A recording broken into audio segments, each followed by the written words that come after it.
the best academy. Good evening everyone. Welcome to Harish Academy. Today we will discuss October 6th current affairs in detail. ఇవాల్టి మన first topic ప్రపంచంలోనే ఎత్తైన motor రోడ్డును నిర్మించిన BRO. BRO అంటే ఇక్కడ border roads organisation. Border roads organisation. ఈ border roads organisation అనేది ఇది ముఖ్యంగా సరిహద్దు ప్రాంతాలలో ఇండియన్ బార్డర్ స్టేట్లలో రోడ్స్ని నిర్మించే బాధ్యత తీసుకుంటుంది. It is responsible for construction of roads in border states of India అని చెప్పవచ్చు. సరిహద్దు రాష్ట్రాలలో అంటే ఫర్ ఎగ్జాంపుల్ నార్త్ ఈస్ట్ రాష్ట్రాలు అంటే ప్రపంచ దేశాలతో వివిధ దేశాలతో మనం సరిహద్దును పంచుకుంటూ ఉంటాం కదా, అటువంటి రాష్ట్రాలు ఏవైతే ఉంటాయో నార్త్ ఈస్ట్ రాష్ట్రాలు, లడక్ అటువంటి ప్రాంతాల్లో రోడ్స్ను నిర్మించే బాధ్యత తీసుకుంటుంది BRO. ఈ బార్డర్ రోడ్స్ ఆర్గనైజేషన్ ఇప్పుడు ప్రపంచంలోనే ఎత్తైన రోడ్డుని నిర్మించింది. అంటే ఎత్తైన రోడ్డు అంటే అత్యంత ఎత్తైన ప్రాంతంలో లడఖ్లో ఇది అత్యంత ఎత్తైన మోటార్ రోడ్డుని నిర్మించింది. లడఖ్లోని మిగ్లా పాస్ వద్ద, లడఖ్ అనేది మనకి కేంద్రపాలిత ప్రాంతం కదా, లడఖ్లో ఉన్న మిగ్లా అనే ఒక పాస్ వద్ద 19,400 ఫీట్ ఎత్తులో 19,400 అడుగుల ఎత్తులో ఈ మోటార్ రోడ్డుని నిర్మించింది. ఈ నిర్మించడం ద్వారా వరల్డ్ రికార్డు కూడా సృష్టించిందని చెప్పవచ్చు, ఒక రికార్డు సృష్టించింది. అయితే గతంలో ఇదే బార్డర్ రోడ్స్ ఆర్గనైజేషను 2017లో అదే లడఖ్లో ఉన్న ఒక పాస్ వద్ద ఉమ్లింగ్లా పాస్ వద్ద 2017లో ఉమ్లింగ్లా పాస్ వద్ద 19,024 ఫీట్స్ ఎత్తులో 19,024 అడుగుల ఎత్తులో గతంలో ఒక రోడ్డును నిర్మించింది. ఇప్పుడు దానికంటే ఇంకా ఎక్కువ ఎత్తులో నిర్మించిందని చెప్పవచ్చు. సో ఇక్కడ గుర్తుపెట్టుకోవాల్సింది లడఖ్లోని మిగ్లా పాస్ వద్ద 19,400 ఫీట్ హైట్. ఇక మరి దీన్ని ఏ ప్రాజెక్టులో భాగంగా నిర్మించింది అంటే ప్రాజెక్ట్ హిమాంక్. ఈ ప్రాజెక్ట్ హిమాంక్ అనేది ఎవరి ప్రాజెక్ట్ అంటే బార్డర్ రోడ్స్ ఆర్గనైజేషన్. ఈ ప్రాజెక్ట్ హిమాంక్ ముఖ్య ఉద్దేశము ఈ లడఖ్ ప్రాంతంలో రోడ్డులను నిర్మించే బాధ్యత. సో ఈ ప్రాజెక్ట్ హిమాంక్లో భాగంగా దీన్ని నిర్మించడం జరిగింది. సో ఇది డైరెక్ట్గా static fact oriented current affair అని చెప్పవచ్చు. నెక్స్ట్ వన్, ఒక సదస్సుకు సంబంధించి ఒక నేషనల్ కాన్ఫరెన్స్ భూ పరిపాలన మరియు విపత్తు నిర్వహణపై జాతీయ సమావేశము గుజరాత్లోని గాంధీనగర్లో 2 రోజుల పాటు జరిగింది. National conference on land administration and disaster management. National conference on land administration and disaster management, భూ పరిపాలన మరియు విపత్తు నిర్వహణపై జాతీయ సమావేశం అని చెప్పవచ్చు. ఇది అక్టోబర్ 3 నుంచి 4 వరకు 2 రోజుల పాటు జరిగింది. అక్టోబర్ 3 నుంచి 4 వరకు 2 రోజుల పాటు జరిగింది. దీని ముఖ్య ఉద్దేశం ల్యాండ్ అడ్మినిస్ట్రేషన్ రీఫార్మ్స్ని తీసుకురావాలి. మనం చూస్తూ ఉన్నాం ఇప్పుడు మన తెలుగు రాష్ట్రాలు తీసుకున్నా కూడా ఈ ల్యాండ్ అడ్మినిస్ట్రేషన్ భూ పరిపాలనకు సంబంధించి కొన్ని సంస్కరణలు తీసుకుని వస్తూ ఉన్నాయి. ఫర్ ఎగ్జాంపుల్ తెలంగాణ గవర్నమెంట్ అయితే గతంలో ఉన్న ధరణి పోర్టల్ స్థానంలో భూభారతి పోర్టల్ని తీసుకొని వచ్చిందని చెప్పేసి కూడా మనం తెలుసుకున్నాం. ఏప్రిల్ 2025 కరెంట్ అఫైర్స్లో తెలంగాణ గవర్నమెంటు భూభారతి చట్టాన్ని తీసుకొని వచ్చిందని చెప్పేసి తెలుసుకుందాం. ఈ భూభారతి చట్టం ముఖ్య ఉద్దేశం ఏంటి? ఎఫిషియంట్ ల్యాండ్ అడ్మినిస్ట్రేషన్ అంటే ఈ భూ రికార్డులు ఏవైతే ఉంటాయో ఆ భూ రికార్డుల్ని సమర్థవంతంగా నిర్వహించాలి. ప్రజలందరూ కూడా తమ తమ యొక్క భూములు ఎక్కడ ఉన్నాయనేది ఎగ్జాక్ట్గా ఎటువంటి వివాదాలు లేకోకుండా తెలుసుకోవడం కోసము భూభారతి చట్టాన్ని తెలంగాణ ప్రభుత్వము తీసుకొని వచ్చింది. మొదటి దశలో భాగంగా 4 మండలాల్లో దీన్ని పైలట్ ప్రాజెక్టులో భాగంగా అమలు చేసిందని చెప్పేసి కూడా తెలుసుకున్నాం. తెలంగాణలోని 4 జిల్లాలలోని 4 మండలాల్లో పైలట్ ప్రాజెక్టుని అమలు చేసింది తొలి దశలో భాగంగా. ఇక సో ఇట్లనే మనకి దీని ముఖ్య ఉద్దేశం ఏంటి? మనకి భూ పరిపాలన, భూ సంస్కరణలు, ఈ భూ పరిపాలన సమర్థవంతంగా తీసుకురావడం కోసము టెక్నాలజీని ఉపయోగించి ఒక సిటిజన్ సెంట్రిక్ ల్యాండ్ గవర్నెన్స్ సిస్టమ్ను అమలు చేయాలి. రాష్ట్ర వ్యాప్తంగానే కాకుండా దేశవ్యాప్తంగా అన్ని రాష్ట్రాలు కూడా ఒక ఎఫిషియంట్ ల్యాండ్ అడ్మినిస్ట్రేషన్ని అమలు చేయాలి అని చెప్పేసి ఈ జాతీయ సమావేశాన్ని 2 రోజుల పాటు గుజరాత్లోని గాంధీనగర్లో నిర్వహించడం జరిగింది. దీన్ని నిర్వహించిన డిపార్ట్మెంట్ ఏదో మనకి ఎగ్జామ్ పాయింట్ ఆఫ్ వ్యూ తెలుసుకోవాలి. ఎప్పుడైనా ఒక కాన్ఫరెన్స్ కానీ ఒక సమ్మిట్ కానీ మనం చదువుతా ఉన్నప్పుడు తెలుసుకోవాల్సింది మేజర్గా ఆబ్జెక్టివ్ ఆ సదస్సు యొక్క ముఖ్య ఉద్దేశము, అది ఎప్పుడు జరిగింది, ఎన్ని రోజుల పాటు జరిగింది, ఎక్కడ జరిగింది, దాన్ని ఎవరు నిర్వహించారు, అంటే ఏ మంత్రిత్వ శాఖ నిర్వహించింది, ఇటువంటి బేసిక్ డీటెయిల్స్ మనకి ఐడియా ఉంటే సరిపోతుంది. ఇక దీన్ని నిర్వహించిన మంత్రిత్వ శాఖ మినిస్ట్రీ ఆఫ్ రూరల్ డెవలప్మెంట్ కింద ఉండే డిపార్ట్మెంట్ ఆఫ్ ల్యాండ్ రిసోర్సెస్, గ్రామీణ అభివృద్ధి మంత్రిత్వ శాఖ కింద ఉండే ల్యాండ్ రిసోర్సెస్ భూవనరుల department, land resources department Gujarat government సహకారంతో, గుజరాత్ గవర్నమెంట్కి చెందిన రెవెన్యూ డిపార్ట్మెంట్ సహకారంతో దీన్ని 2 days పాటు నిర్వహించింది, ఆర్గనైజ్ చేసింది. ఇక ఇండియాలో ఇటువంటి ల్యాండ్ అడ్మినిస్ట్రేషన్కి సంబంధించి ఏమైనా స్కీమ్స్ ఉన్నాయా అంటే స్వామిత్వ అనే ఒక స్కీమ్ కూడా ఉంది. స్వామిత్వ స్కీమ్ ఇటీవలనే ఈ స్కీము 5 years కంప్లీట్ చేసుకునింది. 2025 ఏప్రిల్ నాటికి ఈ స్వామిత్వ స్కీము 5 years కంప్లీట్ చేసుకునింది. ఇది ఒక విధంగా చెప్పాలి అంటే ఈ ల్యాండ్ రికార్డ్స్కి సంబంధించినదే. స్వామిత్వ స్కీమ్ని పంచాయతీరాజ్ మంత్రిత్వ శాఖ ఏప్రిల్ 2020 ఇయర్లో ఏప్రిల్లో తీసుకొని వచ్చింది పంచాయతీరాజ్ మంత్రిత్వ శాఖ.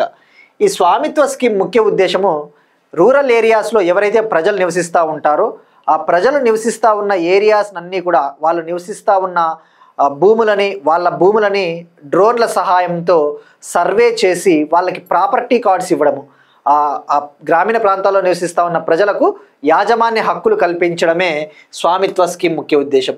ఇది ల్యాండ్కి సంబంధించిన స్కీమ్ కాబట్టి మనం తెలుసుకోవాల్సిన అవసరం ఉంది. దట్టు ఈ ఇయర్కి ఇది 5 years కంప్లీట్ అయింది.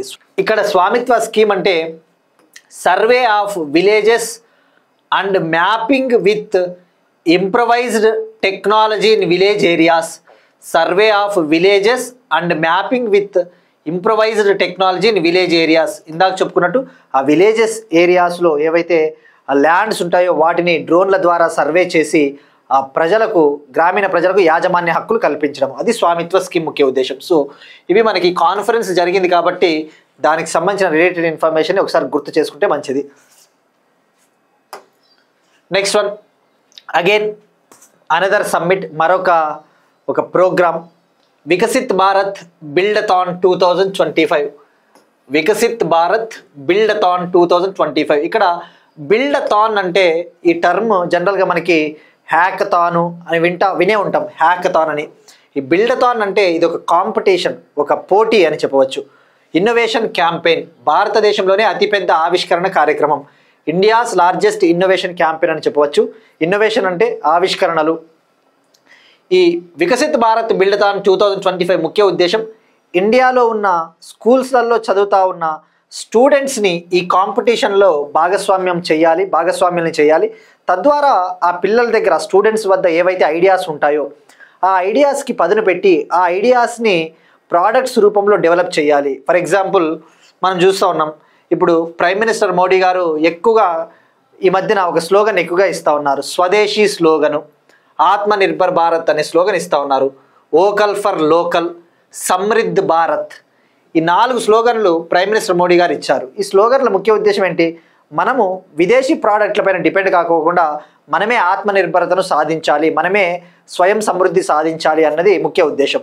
మరి ఇక్కడ ఏం చేస్తారు? ఈ బిల్డథాన్, వికసిత్ భారత్ బిల్డథాన్ 2025 క్యాంపెయిన్ని మినిస్ట్రీ ఆఫ్ ఎడ్యుకేషన్, విద్యా మంత్రిత్వ శాఖ సెప్టెంబర్ 23 లాంచ్ చేసింది. సెప్టెంబర్ 23. అయితే ఇప్పుడు ఈ బిల్డథాన్ కాంపిటీషన్లో పాల్గొనమని స్టూడెంట్స్ని విద్యా మంత్రిత్వ శాఖ అడుగుతూ ఉంది. దీనికోసం రిజిస్ట్రేషన్స్ ఇవాల్టితో ముగియబోతూ ఉన్నాయి. October 6తో స్టూడెంట్స్ ఎవరైనా రిజిస్టర్ కావాలి అనుకుంటే ఇవాళ లాస్ట్ డేటు. ఇందులో 6th నుంచి 12th వరకు చదివే స్టూడెంట్స్, 6th నుంచి 12th వరకు చదివే స్టూడెంట్స్ ఈ కాంపిటీషన్లో పార్టిసిపేట్ చేయవచ్చు, పాల్గొనవచ్చు. వీళ్ళు తమ దగ్గర ఉన్న ఐడియాస్, ఫర్ ఎగ్జాంపుల్ మనం ఇప్పుడు చూస్తూ ఉన్నాం, యుద్ధ రంగంలో డ్రోన్స్ టెక్నాలజీ ఎక్కువగా యూజ్ చేస్తూ ఉన్నారు.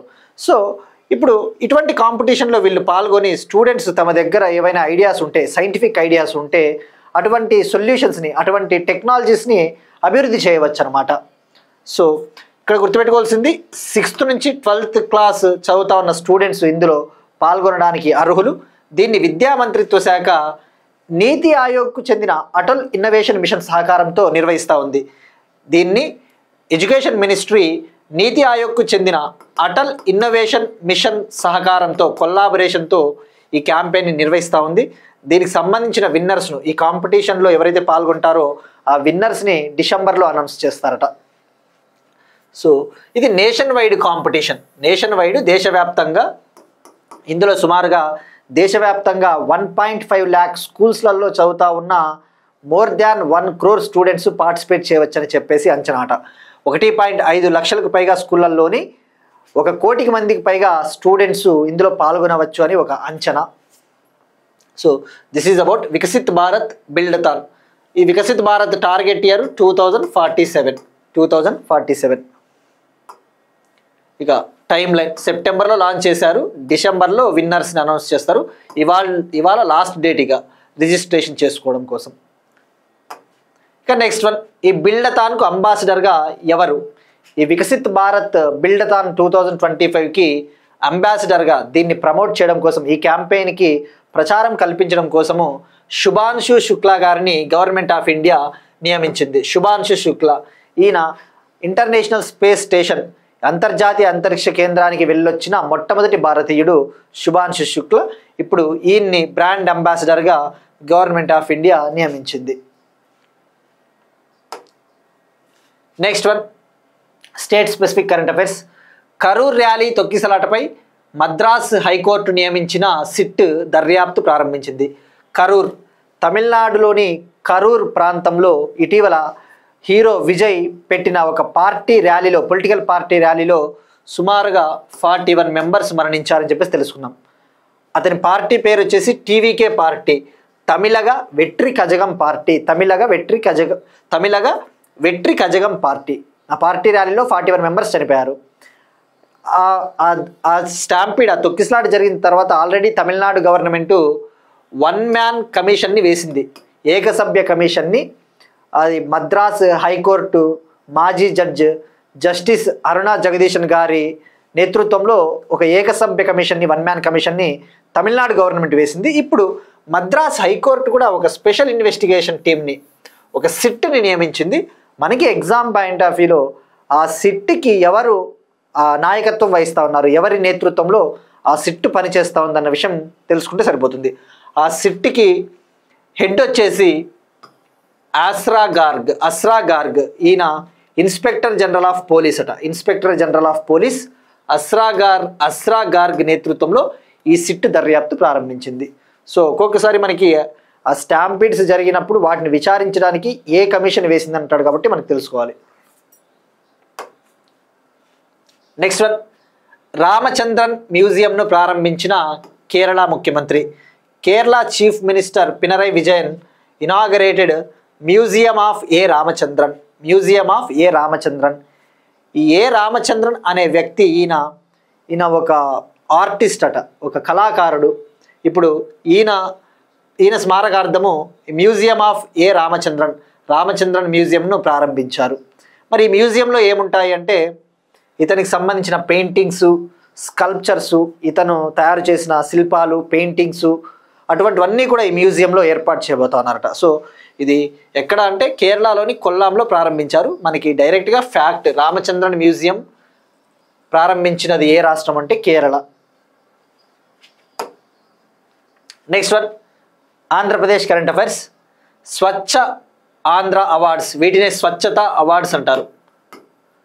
స్వచ్ఛత అవార్డులు ఆంధ్రప్రదేశ్ గవర్నమెంటు స్వచ్ఛ భారత్ మిషన్ లక్ష్యాలను సాధించడం కోసం తొలిసారిగా ఈ స్వచ్ఛత అవార్డుల్ని ఇవ్వబోతా ఉంది. ఇవాళ ఆంధ్రప్రదేశ్ చీఫ్ మినిస్టర్ చంద్రబాబు నాయుడు గారు తొలిసారిగా ఫర్ ద ఫస్ట్ టైం స్వచ్ఛత అవార్డుల్ని ప్రదానం చేశారు. స్వర్ణ ఆంధ్ర స్వచ్ఛ ఆంధ్ర కార్యక్రమంలో భాగంగా ఈ అవార్డ్స్ని ఇంట్రొడ్యూస్ చేశారు. మనకి ఎగ్జామ్ పాయింట్ ఆఫ్ వ్యూ తెలుసుకోవాల్సింది, స్వచ్ఛ భారత్ మిషన్ అక్టోబర్ 2, 2014 లాంచ్ చేసిన ఒక ప్రోగ్రామ్, గాంధీ జయంతి రోజున 2014లో. ఇందులో 2 కాంపోనెంట్స్ ఉంటాయి కదా, గ్రామీణ్, అర్బన్. స్వచ్ఛ భారత గ్రామీణ, స్వచ్ఛ భారత అర్బన్ కాంపోనెంట్.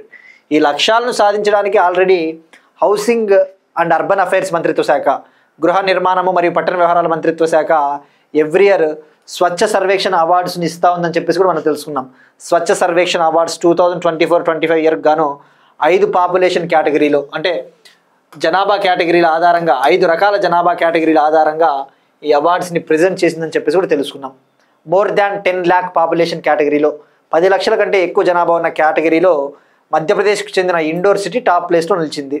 సో అవన్నీ మనం ఆల్రెడీ డీటెయిల్గా తెలుసుకున్నాం కాబట్టి ఇక్కడ దానికి సంబంధించిన అవార్డే కాబట్టి దట్టు తొలిసారిగా ఇంట్రొడ్యూస్ చేసిన అవార్డులు కాబట్టి ఆంధ్రప్రదేశ్ ప్రభుత్వం ఇవి తెలుసుకోవాలి. స్వచ్ఛత అవార్డులు. ఈ స్వచ్ఛత అవార్డుల్ని 3 లెవెల్స్లో ప్రజెంట్ చేశారు. 3 లెవెల్స్లో ఆంధ్రప్రదేశ్ ప్రభుత్వము ఇవ్వడం జరిగింది. స్టేట్ లెవెల్ రాష్ట్ర స్థాయిలో ఈ అవార్డ్స్ని ఇవ్వడం జరిగింది. డిస్టిక్ లెవెల్ జిల్లా స్థాయిలో ఈ అవార్డ్స్ని ఇవ్వడం జరిగింది. అలానే గ్రామ పంచాయతీ స్థాయిలో కూడా ఈ అవార్డ్స్ని ఇవ్వడం జరిగింది. మనకి ఎగ్జామ్ పాయింట్ ఆఫ్ వ్యూలో ఆ కేటగిరీలు ఎన్ని 21 కేటగిరీస్ 21 కేటగిరీల్లో 69 స్టేట్ లెవెల్ అవార్డ్స్ని ఇవ్వడం జరిగింది. 69 రాష్ట్ర స్థాయి అవార్డులను ఇవ్వడం జరిగింది. ఇక డిస్టిక్ లెవెల్లో జిల్లా స్థాయిలో 1257 అవార్డుల్ని జిల్లా స్థాయిలో ఇవ్వడం జరిగింది. ఇక మనకి కేటగిరీలు తీసుకుంటే ఏం కేటగిరీలు ఉంటాయి? ఈ అవార్డుల్ని ఇండివిజువల్స్ వ్యక్తులకి, అలానే ఇన్స్టిట్యూషన్స్ సంస్థలకి, అలానే గవర్నమెంట్ డిపార్ట్మెంట్స్ ప్రభుత్వ శాఖలకి ఏవైతే ఈ స్వచ్ఛత విషయంలో అద్భుతమైన ప్రదర్శన కనబరిచి ఉంటాయో వాటికి ఈ అవార్డులు ఇవ్వడం జరిగింది. మనం ఇందాక చెప్పుకున్నట్టు 21 కేటగిరీస్ కదా, మరి ఆ కేటగిరీస్ ఏమొస్తాయంటే మున్సిపాలిటీస్ కేటగిరీ కావచ్చు, అంగన్వాడీలు, స్వచ్ఛ అంగన్వాడీలు, స్వచ్ఛ బస్ స్టేషన్స్, స్వచ్ఛ గ్రామ పంచాయతీలు, స్వచ్ఛ స్కూల్స్, స్వచ్ఛ రైతు బజార్లు, స్వచ్ఛ ఎన్జిఓస్, స్వచ్ఛ హాస్పిటల్స్, స్వచ్ఛ హాస్టల్స్, స్వచ్ఛ వారియర్స్ అంటే పారిశుద్ధ కార్మికులు, శానిటేషన్ వర్కర్సు, స్వచ్ఛ గవర్నమెంట్ ఆఫీసెస్, అట్లా డిఫరెంట్ కేటగిరీల్లో ఈ అవార్డ్స్ని ఇవ్వడం జరిగింది. అంటే వాళ్ళని సత్కరిస్తారు.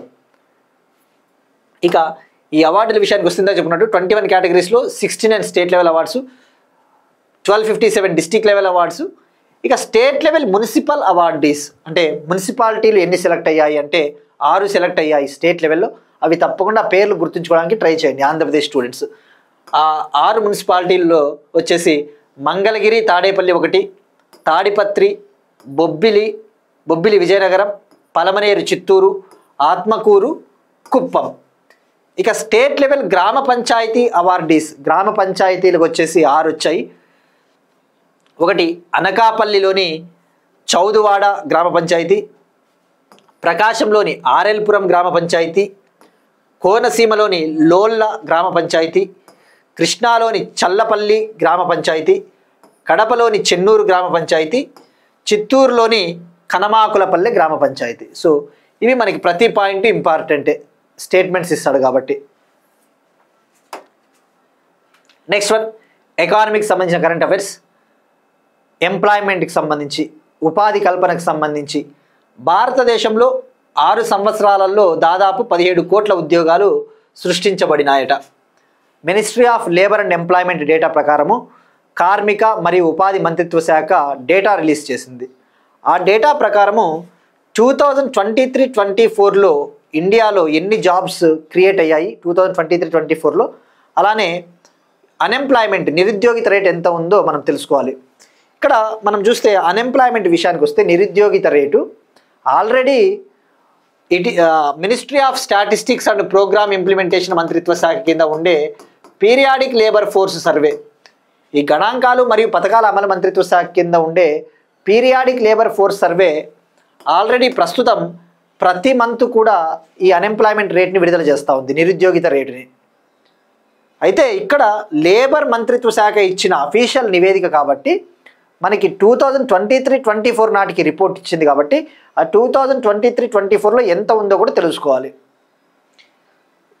ఇక ఫస్ట్ ఎంప్లాయ్మెంట్ విషయానికి వస్తే, ఉద్యోగాల విషయానికి వస్తే 2017-18లో 47,50,00,000 జాబ్స్ క్రియేట్ అయినాయట. 47,50,00,000 ఉద్యోగాలు 2017-18లో సృష్టించబడినాయి.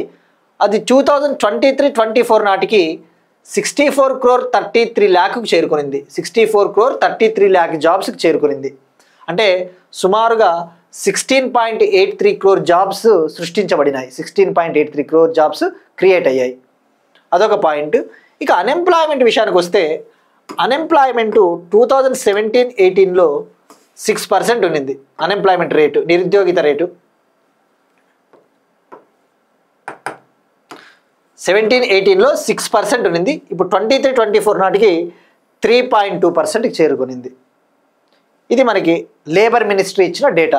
ఇక ఇప్పుడు ఒకసారి మనము ministry of statistics and programme implementation కింద ఉండే పీరియాడిక్ లేబర్ ఫోర్స్ సర్వే విడుదల చేసే మంత్లీ అన్ఎంప్లాయ్మెంట్ రేట్ గురించి తెలుసుకుంటే, మంత్లీ అన్ఎంప్లాయ్మెంట్ రేట్ గురించి తెలుసుకుంటే, ఈ పీరియాడిక్ లేబర్ ఫోర్స్ సర్వే మాస్పీ మంత్రిత్వ శాఖ మే 15న మొట్టమొదటి మంత్లీ అన్ఎంప్లాయ్మెంట్ రేట్ విడుదల చేసింది. మే 15, 2025న తొలిసారిగా నెలవారీ నిరుద్యోగిత రేటుని విడుదల చేసింది. ఆ మే 15, 2025న విడుదల చేసిన నెలవారీ అన్ఎంప్లాయ్మెంట్ రేట్ ప్రకారము ఏప్రిల్ 2025లో అన్ఎంప్లాయ్మెంట్ రేట్ 5.1% ఉన్నింది. 5.1%. సో ఇప్పుడు ఇక్కడ గుర్తుపెట్టుకోవాల్సింది, అన్ఎంప్లాయ్మెంట్ రేట్ అనేది ఇప్పుడు ఎవ్రీ మంత్ వస్తూ ఉంది. మనం ఆల్రెడీ ప్రీవియస్ క్లాసెస్లో డిస్కస్ చేసుకుంటూనే ఉన్నాం ప్రతి మంత్ అన్ఎంప్లాయ్మెంట్ రేట్ ఎంత ఉందని. ఆ ప్రీవియస్ క్లాసెస్ ఒకసారి చూస్తే మీకు అర్థమవుతుంది. సో ఈ నెలవారీ అన్ఎంప్లాయ్మెంట్ రేట్ని విడుదల చేస్తున్నది ఎవరు అంటే మాస్పీకు చెందిన పీరియాడిక్ లేబర్ ఫోర్స్ సర్వే. ఇప్పుడు ఒక క్వశ్చన్ చూద్దాం. ఇది ప్రాజెక్ట్ చీతాకి సంబంధించి. ఇటీవల ప్రాజెక్ట్ చీతా ప్రాజెక్ట్లో భాగంగా ఒక చిరుత పిల్ల, భారతదేశంలో జన్మించిన మొదటి చిరుత పిల్ల యుక్త వయసుకు చేరుకునింది. దాని పేరేంటి? అలానే ఆ ప్రాజెక్ట్ చీతాను ఏ సంవత్సరంలో ప్రారంభించారు? ప్రాజెక్ట్ చీతాను ఏ సంవత్సరంలో ప్రారంభించారు? అది బేసిక్ క్వశ్చన్, అది ట్రై చేయండి. అలానే ప్రాజెక్ట్ చీతాలో భాగంగా మనము ఏ కంట్రీస్ నుంచి చిరుత పిల్లల్ని మనము తీసుకొని వచ్చాము, ఏ స్టేట్లోని ఏ నేషనల్ పార్కులో వీటిని ఇంట్రొడ్యూస్ చేశాము, ఈ బేసిక్ డీటెయిల్స్ అన్నీ కూడా ఈ ప్రాజెక్ట్ చీతా గురించి కంప్లీట్ ఇన్ఫర్మేషన్ కామెంట్ సెక్షన్లో ఆన్సర్ చేయడానికి ట్రై చేయండి. ఒకసారి రీకాల్ చేసినట్టు ఉంటుంది. ఇక అలానే క్రిప్టో కరెన్సీలకు ఉదాహరణలు ఏంటి? మనం నిన్న డిస్కస్ చేసుకున్నాం స్టేబుల్ కాయిన్స్కి సంబంధించి. ఆ స్టేబుల్ కాయిన్స్ చెప్పుకున్నప్పుడు క్రిప్టో కరెన్సీలకి కొన్ని ఉదాహరణలు కూడా చెప్పుకున్నాం. ఆ క్రిప్టో కరెన్సీలకి ఎగ్జాంపుల్స్ ఏవి? అలానే ఆర్బీఐ లాంచ్ చేసిన డిజిటల్ కరెన్సీ పేరేంటి?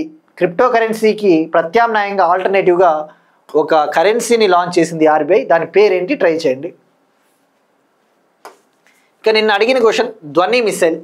ఈ ధ్వని మిసైల్ అనేది hypersonic missile, hypersonic glide vehicle missile, hypersonic glide vehicle missile. ఇక హైపర్సోనిక్ అంటే మోర్ దాన్ 5 మ్యాక్ స్పీడ్తో దూసుకెళ్తుంది. 5 మ్యాక్ల కంటే ఎక్కువ వేగంతో దూసుకుని పోతుంది. It is more than speed of BrahMos అని చెప్పవచ్చు. బ్రహ్మోస్ కంటే ఎక్కువ వేగం. దీన్ని డిఆర్డిఓ డెవలప్ చేస్తుంది. 2025 ఎండ్ కల్లా లాంచ్ చేయవచ్చు అని చెప్పేసి ఒక అంచనా.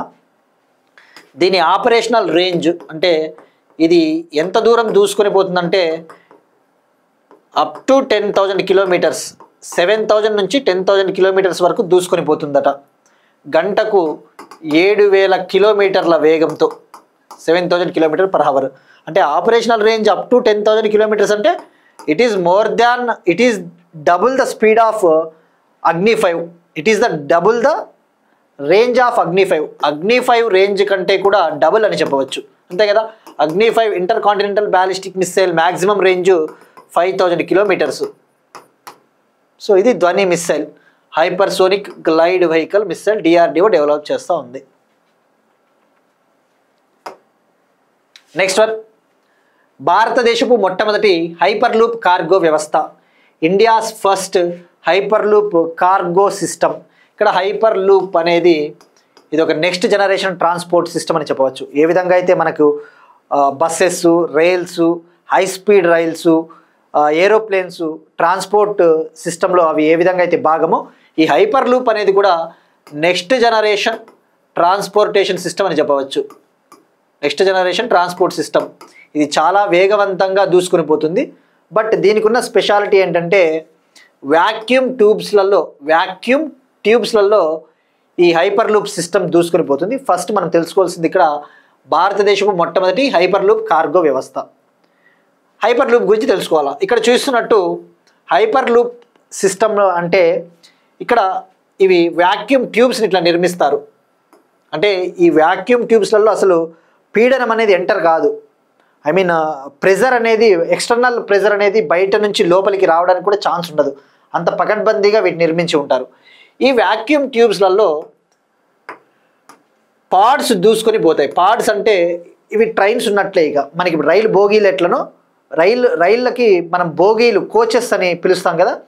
ఈ హైపర్ లూప్ ట్రాన్స్పోర్టేషన్ సిస్టంలో ప్రయాణించే వాటిని పాడ్స్ అంటారు. పాడ్ ఆ పాడ్లలో ప్రయాణికులు ట్రావెల్ చేయవచ్చు, ప్యాసింజర్స్ ట్రావెల్ చేయవచ్చు. అలానే అవసరమైన గూడ్స్ని, అవసరమైన కార్గోను కూడా మోసుకొని పోయే కెపాసిటీ ఉంటుంది. మరి ఈ పాడ్స్ వీటి గుండా వెళ్తూ ఉన్నప్పుడు ఇవి చాలా స్పీడ్గా పోతాయట. గంటకు 200 కిలోమీటర్స్ స్పీడ్తో, గంటకు 200 కిలోమీటర్ల వేగంతో దూసుకొని పోతాయి ఆ పాడ్స్. ఆ పాడ్స్ వెళ్ళేటప్పుడు ఇక్కడ ట్రాక్ వేశారు కదా, ఈ వ్యాక్యూమ్ ట్యూబ్స్లలో రైల్వే ట్రాక్ టైప్ వేశారు.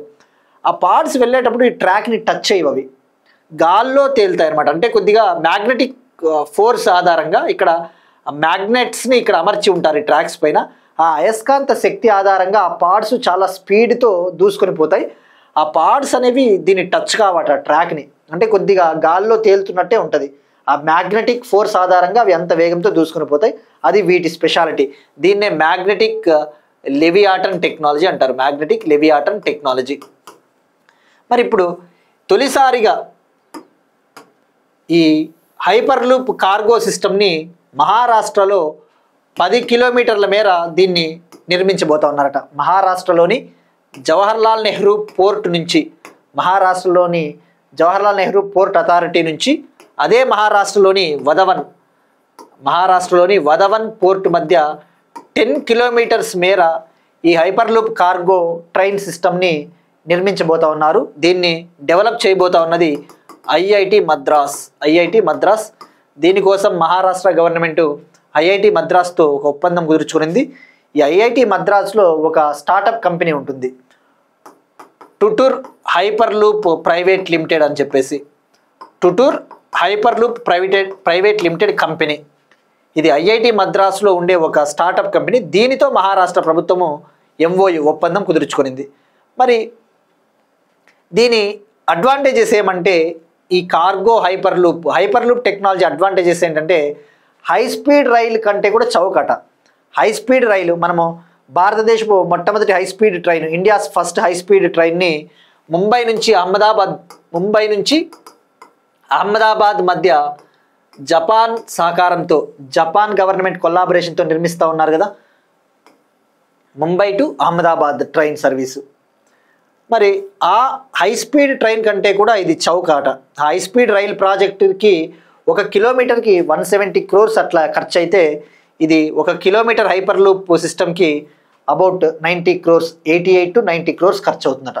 సో మనకి అడ్వాంటేజెస్లో యూపీఎస్సి గ్రూప్స్ లాంటి ఎగ్జామ్స్లలో వాడు ఎట్లా ఇస్తాడంటే స్టేట్మెంట్స్, క్రింది వాటిలో హైపర్ లూప్ వ్యవస్థకు సంబంధించి ఏవి నిజం అంటాడు. Which of the following statements are true regarding hyperloop system అన్నప్పుడు వాడు ఎలా ఇస్తా అంటే స్టేట్మెంటు, హైపర్ లూప్ వ్యవస్థ నిర్మాణము హై స్పీడ్ రైలు కంటే కూడా ఎక్కువ ఖర్చుతో కూడుకున్నది అంటాడు.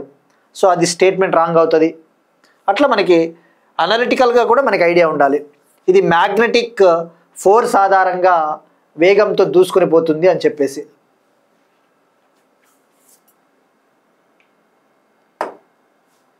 నెక్స్ట్ వన్, ఈ ఉపహార్ పోర్టల్ రాష్ట్రపతి బహుమతుల ఈ వేలం అక్టోబర్ 15 వరకు పొడిగింపు. ఈ auction of presidential gifts extended till October 15th. మనం ఇటీవల తెలుసుకున్నాం, ప్రైమ్ మినిస్టర్ నరేంద్ర మోడీ గారికి వచ్చిన గిఫ్ట్స్ ఏవైతే ఉంటాయో వాటిని వేలంపాట వేస్తూ ఉన్నారు అని చెప్పేసి. ఆ వేలంపాటలో వచ్చిన నిధుల్ని నమామి గంగా ప్రాజెక్టుకి ఉపయోగించబోతా ఉన్నారని చెప్పేసి మనం తెలుసుకున్నాం. సో ఇక్కడ ఇప్పుడు ప్రెసిడెన్షియల్ గిఫ్ట్స్, ఈ ఆక్షన్ ఆఫ్ ప్రెసిడెన్షియల్ గిఫ్ట్స్, రాష్ట్రపతి బహుమతుల ఈ వేలం. మన ఇండియాకు ప్రెసిడెంట్స్గా పనిచేసిన వివిధ వ్యక్తులకి కొన్ని ఏండ్ల నుంచి గిఫ్ట్స్ చాలా వచ్చి ఉంటాయి. అవి పెయింటింగ్స్ కావచ్చు, స్కల్ప్చర్స్, శిల్పాలు కావచ్చు.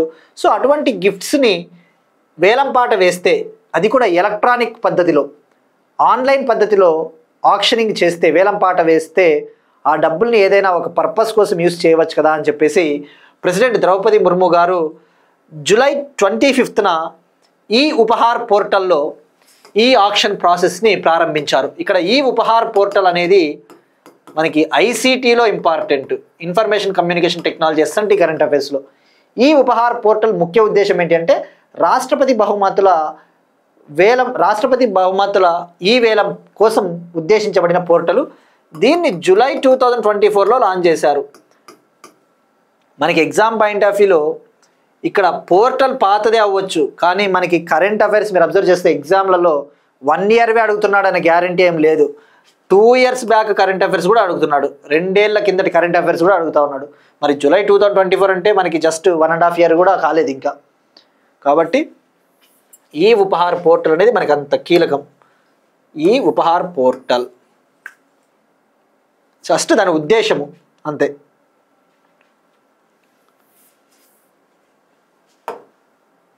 నెక్స్ట్ వన్,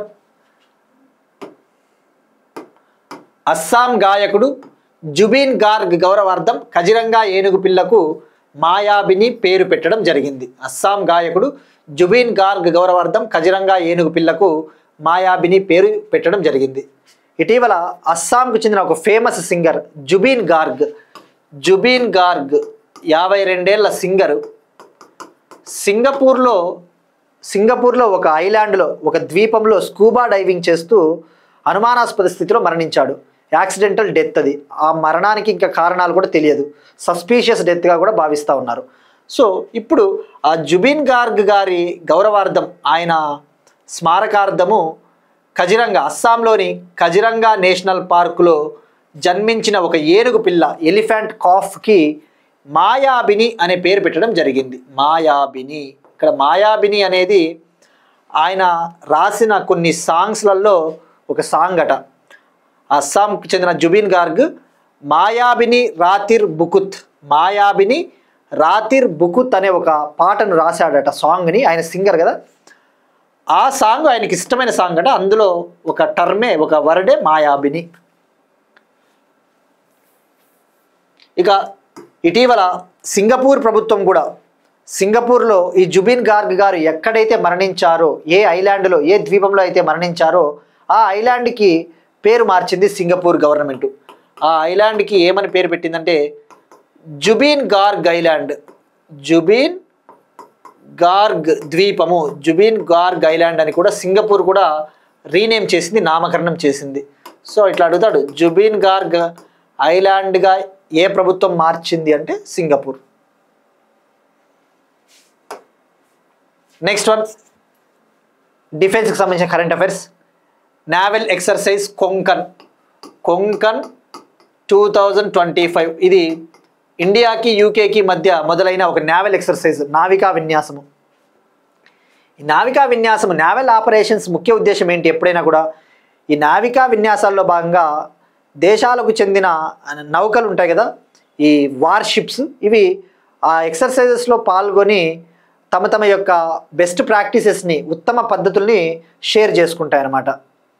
ఇప్పుడు ఇండియాకి యూకేకి మధ్య ఒక నావల్ ఎక్సర్సైజు, ఇండియాకి యునైటెడ్ కింగ్డమ్కి మధ్య నావల్ ఎక్సర్సైజ్ కొంకన్ 2025 వెస్ట్రన్ కోస్ట్లో, పశ్చిమ తీరంలోని హిందూ మహాసముద్రంలో, వెస్ట్రన్ ఇండియన్ ఓషియన్లో ప్రారంభమైందని చెప్పవచ్చు.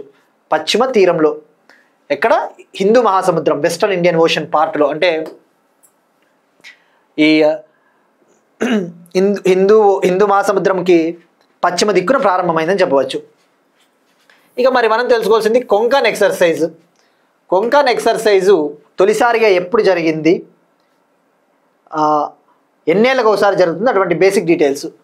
2004లో ఫస్ట్ ఎడిషన్ జరిగింది. 2004లో ఫస్ట్ కొంకన్ ఎక్సర్సైజు. ఇది బైఎన్నియల్ అంటే 2 ఏళ్లకు ఒకసారి జరిగే నావల్ ఎక్సర్సైజ్. జనరల్గా ఏ ఎక్సర్సైజ్ జరిగినా యాన్యువల్ ఎక్సర్సైజెస్ ఉంటాయి, సంవత్సరంకి ఒకసారి జరుగుతూ ఉంటాయి. బట్ గుర్తుపెట్టుకోండి, కొంకన్ మాత్రము ప్రతి 2 ఏళ్ళకు ఒకసారి జరుగుతుంది. ఈసారి ఇండియాలో జరుగుతూ ఉంది, అదే ఇండియన్ ఓషన్. ఇక మరి ప్రత్యేకతలు ఏంటివి అంటే, ఇందులో భాగంగా మీరు అబ్జర్వ్ చేస్తే ఇక్కడ షిప్స్ ఉన్నాయి కొన్ని. ఇందులో భాగంగా యూకేకు చెందిన క్యారియర్ స్ట్రైక్ గ్రూప్, అంటే ఇది ఒక రక్షణ దళం అని చెప్పవచ్చు. యూకేకు చెందిన క్యారియర్ స్ట్రైక్ గ్రూప్ దళానికి చెందిన HMS Prince of Wales, HMS Prince of Wales అనే ఒక ఎయిర్క్రాఫ్ట్ క్యారియర్ విమాన వాహన నౌక పాల్గొనింది యూకే తరపున. ఇండియా తరపున ఐఎన్ఎస్ విక్రాంత్, ఇండియా తరపున పాల్గొంటా ఉంది. తొలిసారిగా ఇరు దేశాలకు చెందిన క్యారియర్ స్ట్రైక్ గ్రూప్స్కి చెందిన వాహన నౌకలు పాల్గొనడం ఇదే తొలిసారట. For the first time carrier strike groups of both nations participated in this exercise అని చెప్పవచ్చు. మరి ఐఎన్ఎస్ విక్రాంత్ ఇండియా తరపున దీనికి ఒక ప్రాముఖ్యత ఉంది. INS Vikrant India's first indigenous aircraft carrier.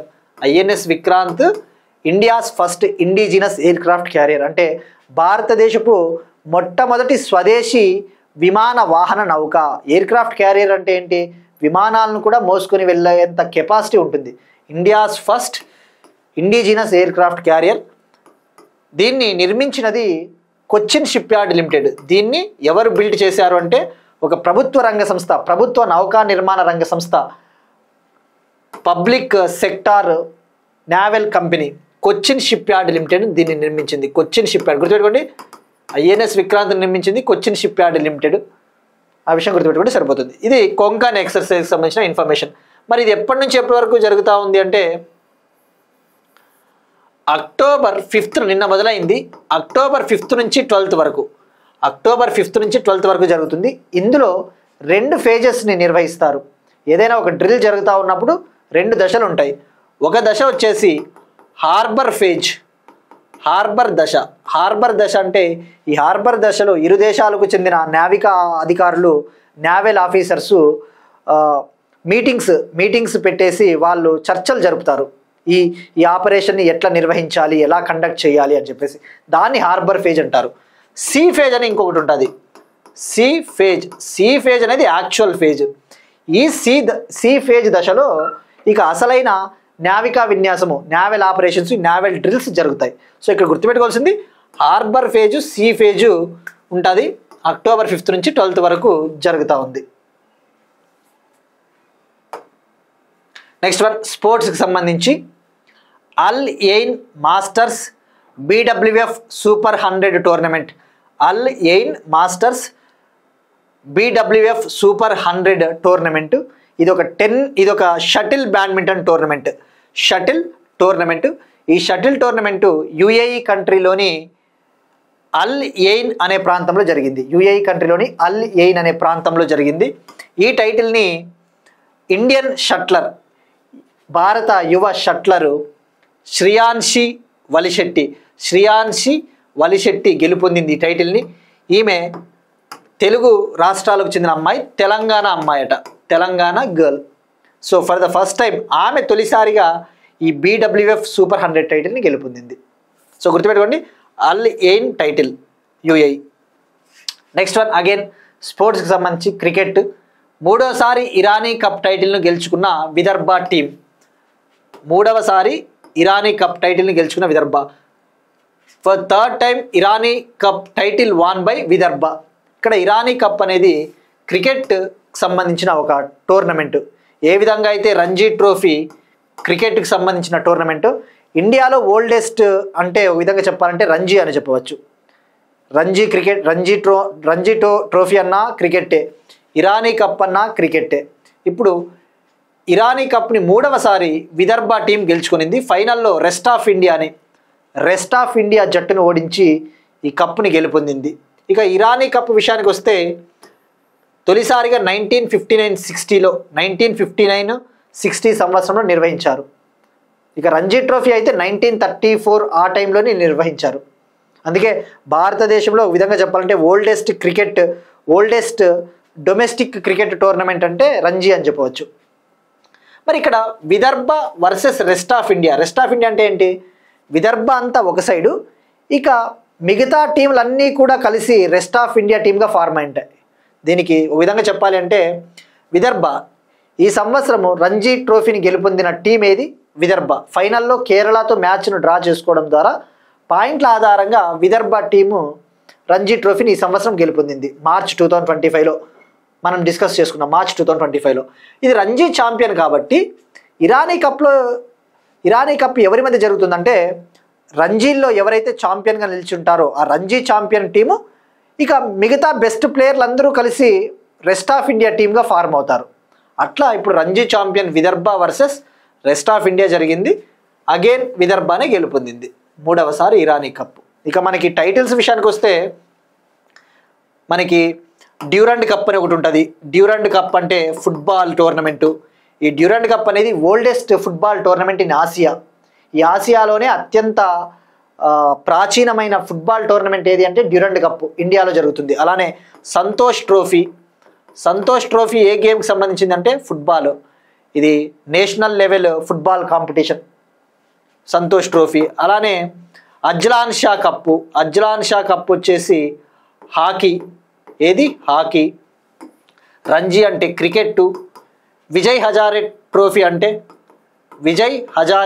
అంటే క్రికెట్.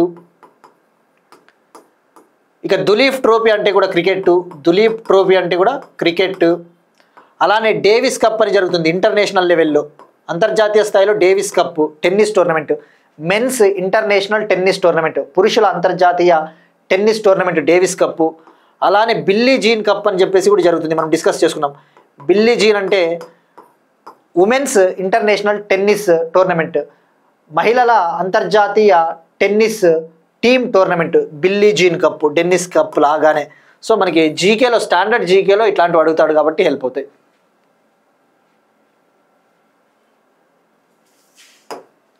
నెక్స్ట్ వన్ అగైన్ స్పోర్ట్స్కి సంబంధించి వరల్డ్ పారా అథ్లెటిక్స్ ఛాంపియన్షిప్ 2025 నిన్న మనం డిస్కస్ చేసుకున్నాం. బట్ నిన్న ఫైనల్ డే, ఇంకా భారతదేశం ఇంకొన్ని పథకాలు సాధించి ఈ టోర్నమెంట్ని ముగించింది. మనం నిన్న తెలుసుకున్నప్పుడు ఇండియా 18 మెడల్స్తో అత్యుత్తమ ప్రదర్శన చేసిందని చెప్పేసి తెలుసుకున్నాం. ఇప్పుడు ఫైనల్ డే కూడా చివరి రోజున అక్టోబర్ 5 చివరి రోజున మరో 4 మెడల్స్ సాధించి ఇండియా ఓవరాల్గా 22 మెడల్స్తో ఈ టోర్నమెంట్ని ముగించింది. 10th ప్లేస్లో నిలిచింది. ఓవరాల్గా ఇండియా ఈ వరల్డ్ పారా అథ్లెటిక్స్ ఛాంపియన్షిప్ న్యూఢిల్లీలో జరిగింది కదా, 22 మెడల్స్ సాధించింది. అందులో 6 గోల్డ్, 9 సిల్వర్, 7 బ్రాంజ్, 22 మెడల్స్. గుర్తుపెట్టుకోండి, భారతదేశానికి అత్యుత్తమ ప్రదర్శన ఈ సంవత్సరమే. 2024 జపాన్లో జరిగిన టోర్నమెంట్లో అప్పుడు 17 మెడల్స్ గెలుపొందింది. ఇక మరి టాప్ వచ్చేసి నిన్న చెప్పుకున్నట్టే బ్రెజిల్ టాప్ ఉంది. బ్రెజిల్ ఓవరాల్గా 44 medals, 15 gold, 20 silver, 9 bronze. Second China, ఓవరాల్గా 52 మెడల్స్. మరి ఇక్కడ ఇది ఒక డౌట్ రావచ్చు, గతంలో కామెంట్ సెక్షన్లో కూడా అడిగారు, బ్రెజిల్ కంటే చైనా ఎక్కువ మెడల్స్ సాధించింది కదా, మరి చైనా ఎందుకు సెకండ్ ప్లేస్లో ఉందంటే, ఎప్పుడైనా కూడా ఒక టీము టాప్లో ఉండాలా వద్దా నిర్ణయించేది గోల్డ్ మెడల్స్ ఆధారంగానే. ఇక్కడ చైనా కంటే బ్రెజిల్ ఎక్కువ గోల్డ్ మెడల్స్ గెలుపొందింది కాబట్టి పథకాలు తక్కువ సాధించినప్పటికీ కూడా ఫస్ట్ ప్లేస్లో నిలిచింది. ఆ విషయం గుర్తుపెట్టుకోండి. China 52 medals, 13 gold, 22 silver, 17 bronze. ఇక థర్డ్ ప్లేస్ ఇరాన్ అన్న విషయం గుర్తుపెట్టుకోండి. Third Iran 16 medals. మనకి టాప్ 3 గుర్తుంచుకోండి. ఇండియా వచ్చేసి 10th ప్లేస్ అన్న విషయం గుర్తుపెట్టుకోండి. ఇక ఈ వరల్డ్ పారా అథ్లెటిక్స్ ఛాంపియన్షిప్ 2025లో Shailesh Kumar para athlete men's high jump కేటగిరీలో భారతదేశానికి తొలి బంగారు పథకాన్ని అందించాడు ఈ ఈవెంట్లో. ఇవి ఇవాల్టి కరెంట్ అఫైర్స్. మనం ఒకసారి క్విక్గా రీక్యాప్ చూద్దాం. ప్రపంచంలోనే ఎత్తైన మోటార్ రోడ్డును నిర్మించిన బార్డర్ రోడ్స్ ఆర్గనైజేషన్ లడఖ్. భూ పరిపాలన మరియు విపత్తు నిర్వహణపై జాతీయ సమావేశం గుజరాత్లోని గాంధీనగర్లో ముగిసింది. వికసిత్ భారత్ బిల్డథాన్ 2025 ఎడ్యుకేషన్ మంత్రిత్వ శాఖ లాంచ్ చేసిన ప్రోగ్రాం. వికసిత్ భారత్ బిల్డథాన్కు అంబాసిడర్గా శుభాంశు శుక్లా. కరూర్ ర్యాలీ తొక్కిసలాటపై మద్రాస్ హైకోర్టు నియమించిన సిట్ దర్యాప్తు ప్రారంభం. రామచంద్రన్ మ్యూజియంను ప్రారంభించిన కేరళ ముఖ్యమంత్రి. స్వచ్ఛత అవార్డులను ప్రదానం చేసిన ఆంధ్రప్రదేశ్ ప్రభుత్వం. భారతదేశంలో 6 సంవత్సరాలలో దాదాపు 17 కోట్ల ఉద్యోగాలు సృష్టించబడ్డాయి. భారతదేశపు మొట్టమొదటి హైపర్ లూప్ కార్గో వ్యవస్థ మహారాష్ట్ర. ఈ ఉపహార్ పోర్టల్ రాష్ట్రపతి బహుమతుల ఈ వేలం అక్టోబర్ 15 వరకు పొడిగింపు. అస్సాం గాయకుడు జుబిన్ గార్గ్ గౌరవార్థం ఖజిరంగా ఏనుగు పిల్లకు మాయాబిని పేరు. ఇండియా యూకే మధ్య మొదలైన నావల్ ఎక్సర్సైజ్ కొంకన్ 2025. అల్ ఎయిన్ మాస్టర్స్ BWF సూపర్ 100 టైటిల్ని తొలిసారిగా గెలుచుకున్న Indian shuttler Shriyanshi Valisetti. 3వసారి Irani cup టైటిల్ను గెలుచుకున్న Vidarbha. World para athletics championship 2025 న్యూఢిల్లీలో ఘనంగా ముగిసింది. ఇండియా అత్యుత్తమంగా 22 మెడల్స్ గెలుపొంది 10th ప్లేస్లో నిలిచింది. First place Brazil. That's it. These are today's current affairs. Will meet you again tomorrow and thank you everyone.